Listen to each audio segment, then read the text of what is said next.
السلام عليكم ورحمة الله وبركاته. إن الحمد لله نحمده ونستعينه ونستغفره ونؤمن به ونتوكل عليه ونعوذ بالله من شرور أنفسنا ومن سيئات أعمالنا من يهده الله فلا مضل له ومن يضلله فلا هادي له ونشهد أن لا إله إلا الله ونشهد أن محمدا عبده ورسوله. أما بعد, நான் இம்மன்றத்தில் எடுத்துக்கொண்ட தலைப்பு என்னவென்றால் இறுதி தூதர் முஹம்மது நபி ஸல்லல்லாஹு அலைஹி வஸல்லம் அவர்களின் மகத்துவம்.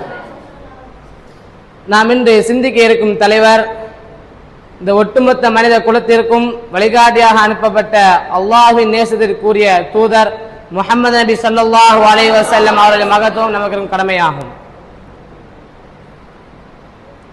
நபி ஸல்லல்லாஹு அலைஹி வஸல்லம் அவர்களை அல்லாஹ் வெறுமனே ஒரு சமுதாயத்திற்கும் ஒரு நாட்டிற்கும் மட்டும் தூதராக அனுப்பவில்லை, அவர்களை முழு உலகத்திற்கே ஒரு அடுக்குறையாக அனுப்பினான்.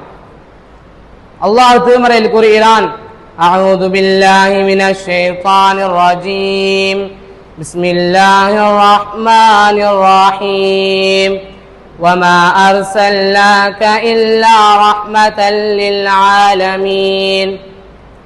நபியே, உலகத்தார் அனைவருக்கும் ரஹ்மத்தாகவே தவிர நாம் உம்மை அனுப்பவில்லை. நபி ஸல்லல்லாஹு அலைஹி வஸல்லம் அவர்கள் வாழ்க்கையில் போதனைகள், இரக்கம், நீதி, பொறுமை அனைத்தும் மனிதர்கள் எப்படி வாழ வேண்டும் என்பதற்கான முழுமையான உதாரணங்களாகும், முழுமையான முன்மாதிரி.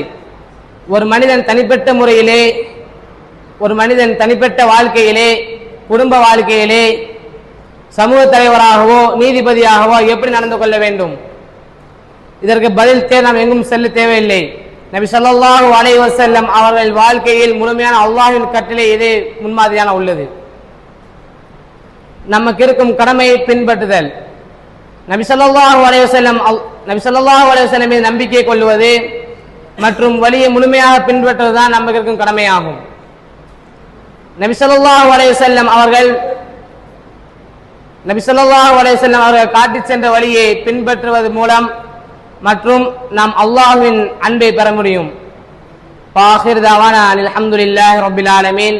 அஸ்ஸலாமு அலைக்கும் வரஹ்மத்துல்லாஹி வபரகாத்துஹு.